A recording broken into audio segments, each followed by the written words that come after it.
chers frères et sœurs,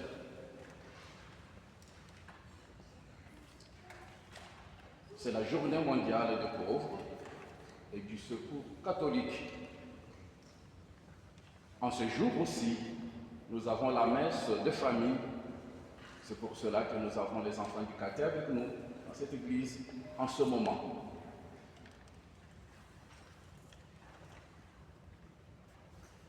La première lecture nous mettra au parfum de la situation des pauvres après l'exil babylonien, quand les Israélites sont retournés chez eux. Ils ont fait face aussi à la crise économique. Ça tombe bien avec cette journée d'aujourd'hui. Mais je voudrais d'abord cerner le contexte dans lequel le prophète Malachie a exercé son ministère de prophète et même écrit cette première lecture, donc ce livre dans lequel est tirée la première lecture. D'abord, Malachie vient du mot hébreu qui signifie « mon messager ». Donc Malachie est messager de Dieu, l'envoyé de Dieu pour parler en son nom. Son activité se situe après le retour d'exil. En 538, avant Jésus-Christ, on a amorcé le retour des exilés, tous ceux qui étaient déportés en Babylone. Certains ne voulaient pas retourner chez eux, d'autres se sont engagés sur le chemin de retour. Mais ceux qui sont arrivés ont fait face à la crise économique. Il fallait se reconstruire, trouver les moyens de subsistance. Et c'est leur sort qui devenait pour eux une préoccupation. Et la première, le temple n'était pas encore reconstruit. Face à cette crise désastreuse économique,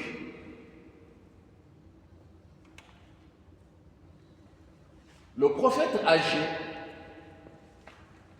avait interpellé le peuple pour lui dire que c'est puisque vous vous préoccupez beaucoup plus de vous-même, de vos soucis, et que vous ne pensez pas à reconstruire le temple, que vous vivez cette situation économique désastreuse.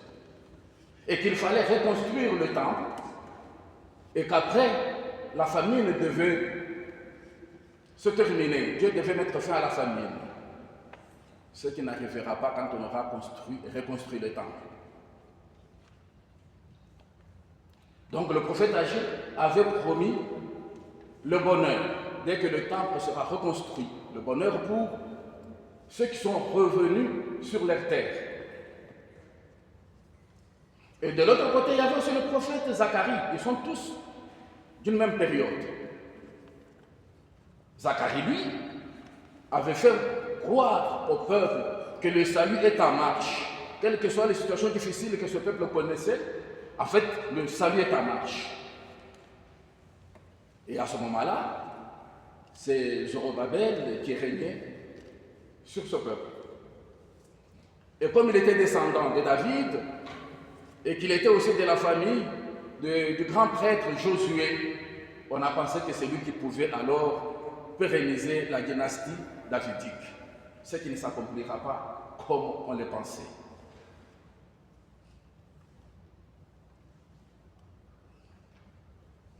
Et c'est dans ce contexte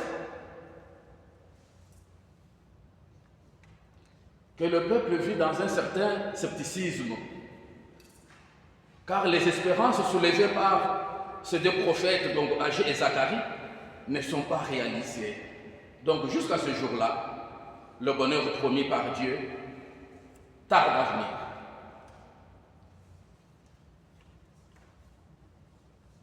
Les interlocuteurs du prophète Malachie, qui les questionnent sur l'agir de Dieu, reprochent le fait que les orgueilleux et les arrogants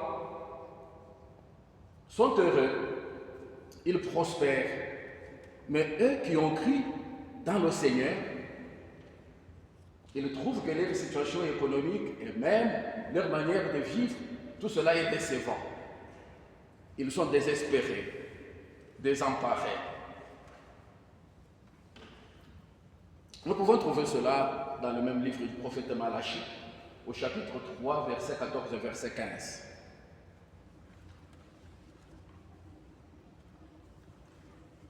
À quoi bon continuer à servir Dieu si rien ne change?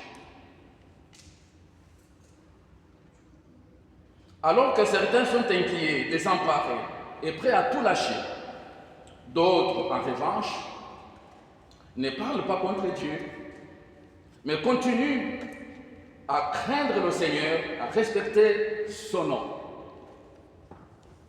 Et aujourd'hui, dans notre contexte, je peux dire que vous êtes de ceux-là qui, alors que nombreux, ont renoncé à la vie de foi. Certains d'entre nous viennent abandonner des Bibles dans nos églises, leurs chapelets, leurs croix. Les plus courageux viennent même jusqu'à demander d'être débaptisés, puisqu'ils ne comprennent pas pourquoi le monde connaît beaucoup de souffrances, beaucoup de misère, beaucoup de pauvreté, des guerres qui ne terminent pas. Pourquoi les malheurs? Et puis ils se disent, le bon Dieu, s'il est bon pour certains et pas pour d'autres, nous nous renonçons à la pratique de la foi. Mais vous et moi, nous qui sommes ici présents, nous sommes de ceux-là qui, malgré tout ce qui se passe, les crises que nous connaissons dans notre monde, les crises internes que nous connaissons au sein de l'Église, nous avons dit tous ensemble, et oui, c'est dans ce contexte-là que nous devons témoigner que nous sommes fidèles au Seigneur. Dites quand même Amen. Amen.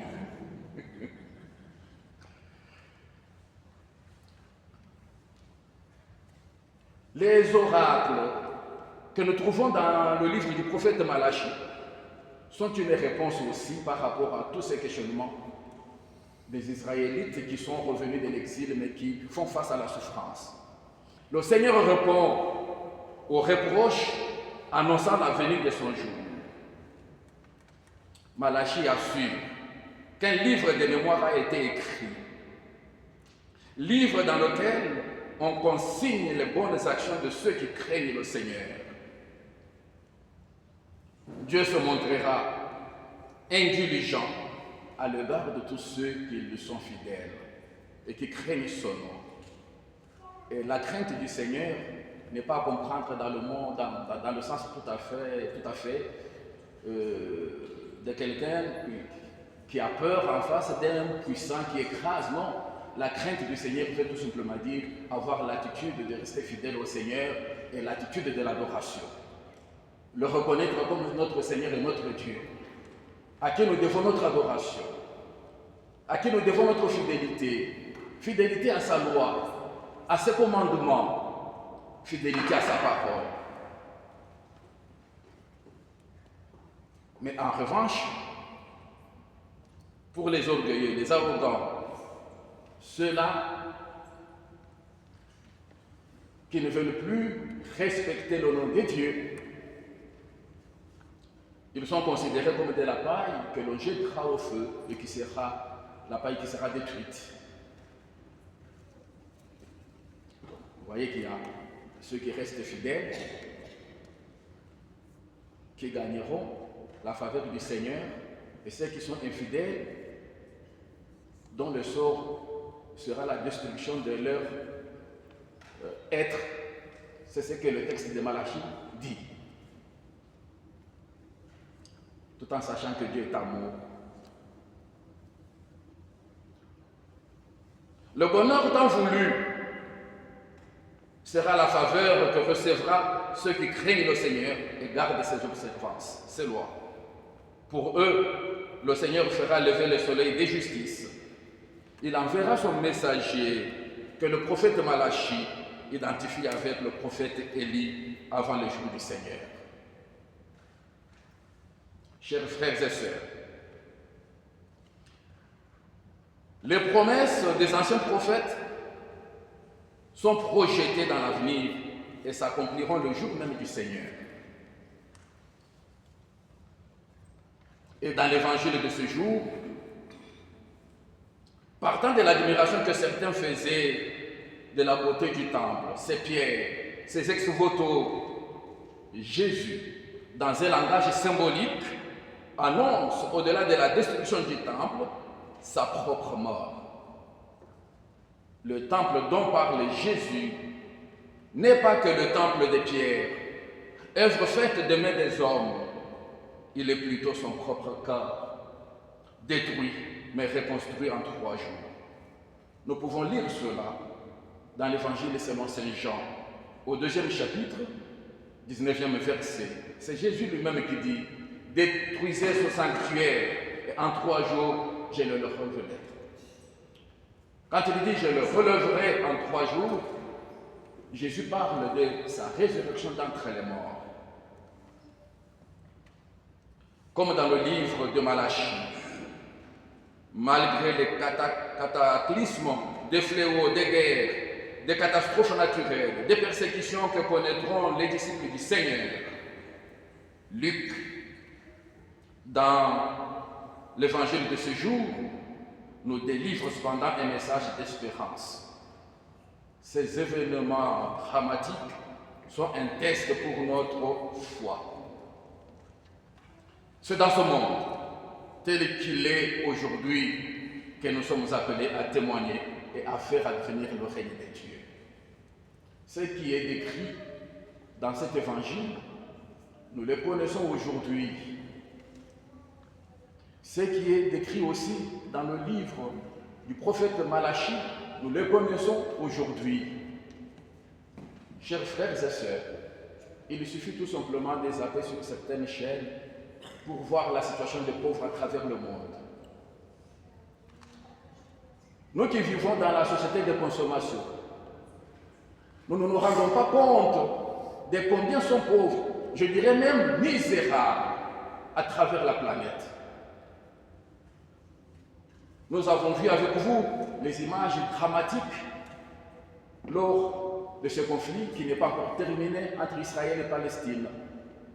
Des enfants devenus comme des squelettes, des personnes âgées qui ne pouvaient pas se tenir debout car n'ayant pas mangé, n'ayant pas bu autant de jours.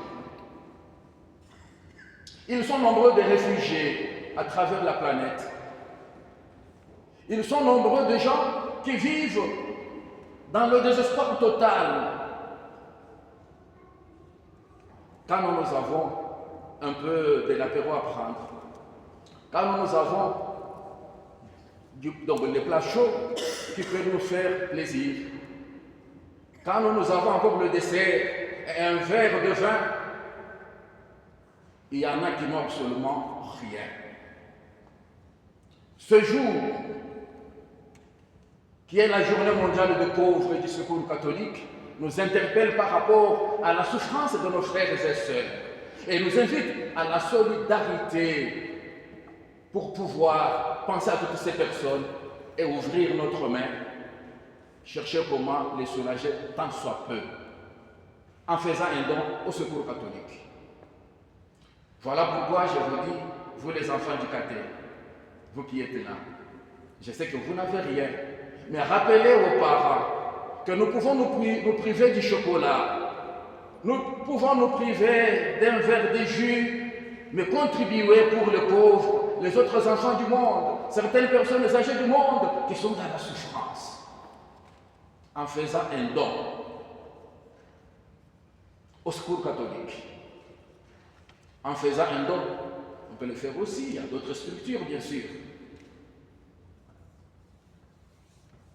Vous pouvez être aussi les messagers pour les parents, pour vos amis, pour les autres, en leur disant, est-ce que vous savez, quand nous avons des chocolats, est-ce que vous savez, quand nous avons des chips, est-ce que vous savez, quand nous avons de quoi manger, de quoi boire, sur cette terre, il y en a qui n'ont absolument rien. Que faire pour qu'eux aussi obtiennent quelque chose? Demandons à nos parents, à ceux qui ont des moyens, de pouvoir les aider.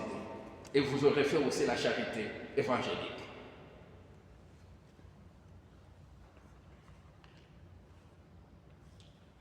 Jésus nous dit, devant toutes ces catastrophes naturelles et devant la persécution que vous pouvez subir,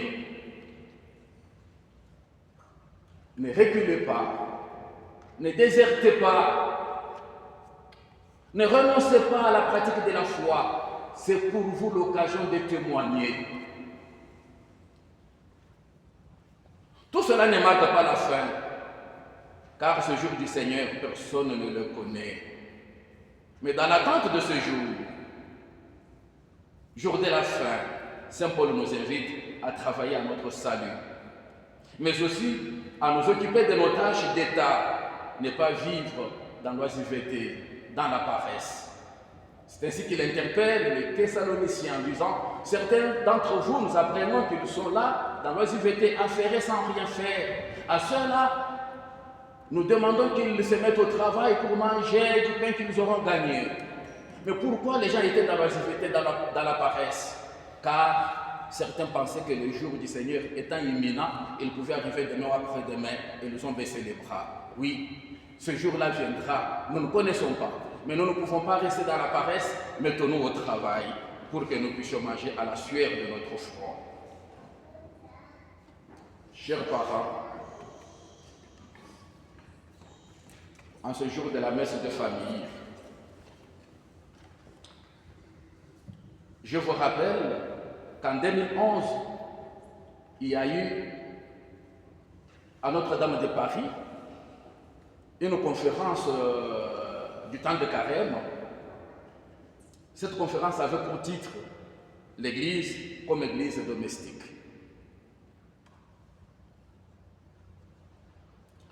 Et ce qui m'a frappé dans cette conférence, c'est le fait qu'il ait demandé à la famille, qui est l'Église domestique, de comprendre que l'Église domestique vit dans la communion de la grande famille, qui est l'Église entre nous tous.